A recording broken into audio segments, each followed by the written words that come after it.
welcome to another episode of Neverwinter Nights. We are picking back up in the cave. We're still clearing the cave. It's taking a while, but the goblins are pretty piss easy to kill. So, you know, it ain't the end of the world. It's been pretty chill. We've been pretty chill so far. So, let's go. I tell you what I will do though. Whilst I'm stood here, I will read you the poem that I said I was going to read you and never did. That I wrote. Because that kind of nicely rounds off all the stuff that I was just saying, or said in the last episode if you're watching this on YouTube. So the poem is called Home. I sit here and it's better. I sit here. I sip my tea and I'm home. Home is not where I sit, however. The tea I sip is from a foreign cup. Home is not a place. Home was never a place. Home is this feeling pulsating inside. Home is finally shedding the abuse, pain, sorrow, and fear. Home is knowing at last who I am, what I deserve, why I matter, and where I need to be. Home is me. That's my poem. I'm very, very proud of it because, yeah, you know, it. I'm not a poet, and I'm very, very, very proud of it. And I very, very, very much enjoyed sitting there writing it. And I don't know. It's amazing. I used to be somewhat of a story writer, and I want to say more of a novelist because stories can be short or long. I used to set out to write novels, you know, big, big, long novels. And there's still one that I would love to finish that ironically has to do with angels and heaven and vampires and demons and werewolves. And I haven't got round to it. I keep rewriting the first chapter 10 times because I'm never quite sure. And there's so many exits. Have we done everything clear in this place? Did we even find that woman? But I've never been a poet. And like I would write these stories, these really long novels, and it would take me paragraphs and paragraphs and paragraphs to try and explain what I was trying to explain, to try and convey whatever message that I was trying to convey. And yet in that poem I managed to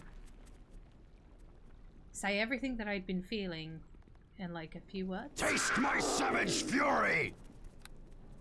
And I thought, you know what, I see white people write poetry. I do see white people write poetry. It's simplistic and it's a nice way of... You don't... There's no... People don't expect poetry to be detailed. So... Yeah. I enjoyed doing it, and I'm thinking I may do more in the future, but I'm not going to sit down and try and write poetry. I'm just going to let it come to me, because I think that's probably the best way to do it. I feel like there's, I don't know, any art form you can't force. So I haven't. It has been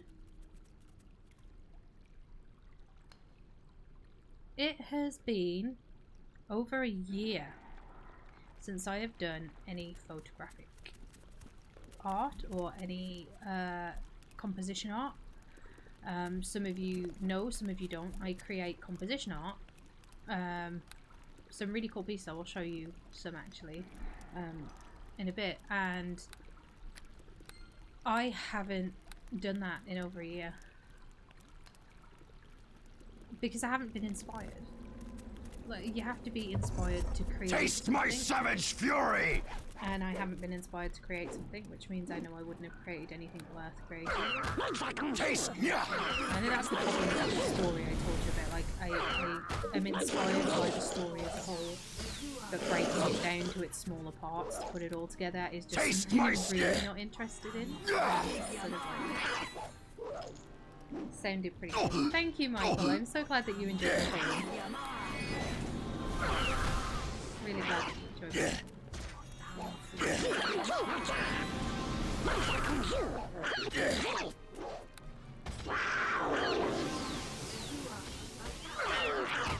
And there's a difference as well. Like, a lot of the things that I've done creatively over the years, I've done for other people.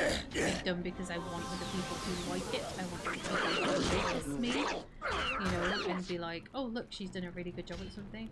And when you're creating for the benefit of others instead of the benefit of yourself, you'll never create anything that is really worth it. I do. Or it just won't be as good. Savage It fury. just won't be as good because you're not creating it for yourself. You know what I mean? You've got to create it for yourself. This is really irritating because he can't get a shot on him. A proper shot. Oh, finally. Can we all get through here now? Because that was really irritating.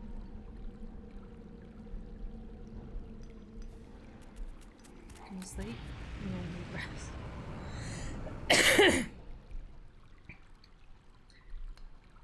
So yeah, I'll take you actually because I want to keep it in this episode for those who are watching it on YouTube.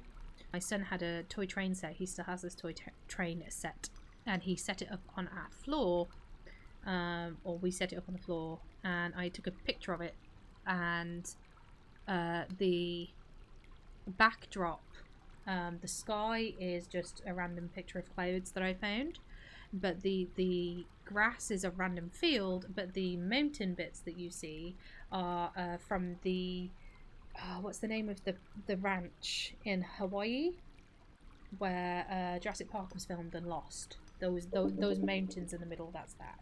The field is a random field, the sky is just a random shot of the sky. The puff coming out of the funnel of the train, that is added in as well. And then if you look where the train track meets the ground, I had to add all the grass in, and then obviously I posterized it, for want of a better word, to, you know, make it look the way that it does. And then this I did, this would have been probably the last one I did. This is my son's cat, Toby. This is our real life cat, Toby. And I took a picture of him sat next to a lamp I own, and the lamp has like gems and crystals on it of different colours, and it cast all these beautiful colours over him. And I was like, oh, that'd look so cool if I put it in like an ethereal setting. So I took him, put him on this wall, gave him peacock wings because someone suggested that I give him wings, gave him a little witch's hat, and yeah, the rest, as they say, is history. I really love this. And then this is a picture I took. I will show you the original in a bit. This is a picture of a castle in Wales. It's on my Facebook or somewhere, the name of the castle. And the original picture is a different colour and stuff, but I took this, very proud of this. This is a 1 in like a 60 billion shot. I was in a moving vehicle using a not so great Canon camera on auto, and I snapped a shot of this huge castle as it came looming at the distance. I managed to get this great shot, and I added, you know, candles and stuff in the windows. The sky I added, and the sky I flipped upside down as well. Like, you don't always, when you're doing composition art, you don't have to have everything the same height. Like, you can flip things. This I made for my friend. She loves Alice in Wonderland, so for her birthday last year I made her this, which is obviously Alice in a teacup. Small, obviously, heading towards the castle, with the Cheshire Cat. And this, like, I could be here for hours explaining this picture. There are so many elements to this. I had to change her arms and everything. It took me 3 or 4 days. And this was a picture I did for my other friend for her birthday because she loves unicorns and sparkly things, and I wanted to make her a truly unique thing. And just the mane and tail, I placed each of those feathers individually.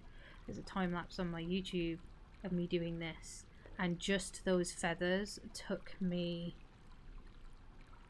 something like 27 hours. Obviously broken up over a few days, but yeah, it was something like 27 hours something. Just the feathers took me. Yeah. It was a real pain in the ass. But I love how it came out and I'm very, very proud of it. I was going to show you some of my photography as well, wasn't it? There you go. This is some of my photography. And then this is that castle. This is the original picture. Obviously you can see how I changed things when I did the composition art. I took this from a holiday I went on, learning like where you should place things, and I think this is quite cool because I'm proud of this, not because I think it's the world's most interesting photograph, but because if you saw this in a shop, you know, as a big canvas you can buy for your wall, you wouldn't question the validity of it being there. You'd be like, yeah, that makes sense, it looks like all the other kind of things you get like that. So yeah, I'm very proud. I'm very proud. The purpose of showing you all of that is that it's you have to be inspired to do things. I feel like when you force yourself to do things, when you're forcing yourself to create, you can't create things that you're proud of. You know, I have tried to force myself to create things and they've just come out not right, and I haven't liked them, and I've been really disappointed and really quite annoyed with myself. And it makes you, especially if you're already depressed and struggle with motivation, it just makes you feel more depressed and you know, less motivated. So yeah, I like to wait till I'm inspired to do something to do it. Quartz crystal. I see that you're trapped. But yeah, so I'm really enjoying doing the poetry at the moment, and I might do more. I will do more if something comes to me, but I'm not going to force it. But it also leads me on to sort of what's going to be happening with the channel, really. Because, oh, Slard's tongue. Because essentially I had all these plans of stuff that I wanted to do, and I was like, oh, I'm gonna do this, and I'm gonna like, I had scripted, like literally scripted skits and bits that me and Skull were gonna do. I was like, well, I'm gonna do this, and those bits we probably will still do. I haven't spoke to Skull in a few weeks because I've just been so ill. But I was going to start a Minecraft multiplayer server and try and do like a Hermitcraft thing and whatever, and I was going to do like a 3 scary games and blah blah blah blah blah, and I realised I have too much content. With all of my streaming stuff as well being cut down to episodes, I have too much content and I don't have enough time. It is just me, and I have learned the valuable lesson that I need to take some time to myself, and I need to remember to do things that make me happy. So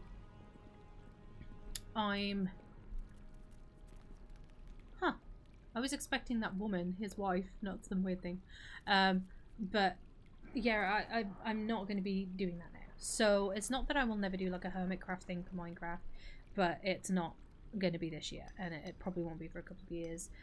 3 scary games, I don't want to say I'm not going to do that this year. I do still really want to do a 3 scary games, because I want to get back to the basics of what I started doing when I first started streaming, which was scary games. Because I've noticed lately there's been a lot of hopping around, a lot of random stuff, and I want to really get back to my niche of horror and survival games, hence hitting the Resident Evil, Tomb Raider obviously for the survival aspect, Phasmo, and Self-Delusion and things. And I want to really focus on getting... I just want to focus on getting up there. Do you know what I mean? I really want to focus, like, I really want to do well. I see a few streamers who I kind of started with, and they have flown so far past me. I mean, one of them's even been invited to go and speak at a convention, a small local convention, and I'm very, very proud of them, and I am very happy for them. So happy. It just shows me though that, and I know deep in my heart that they have put in more work than I have in certain ways. Like I have focused so much on YouTube and things, and content creation from a YouTuber's perspective, because that's what I was for 5 years, that I dropped the ball a lot on streaming.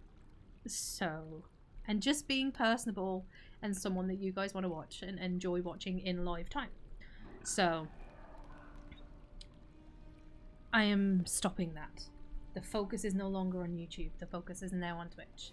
So I want to get I want to start getting where I feel like I should be, if I just freaking applied myself a little better.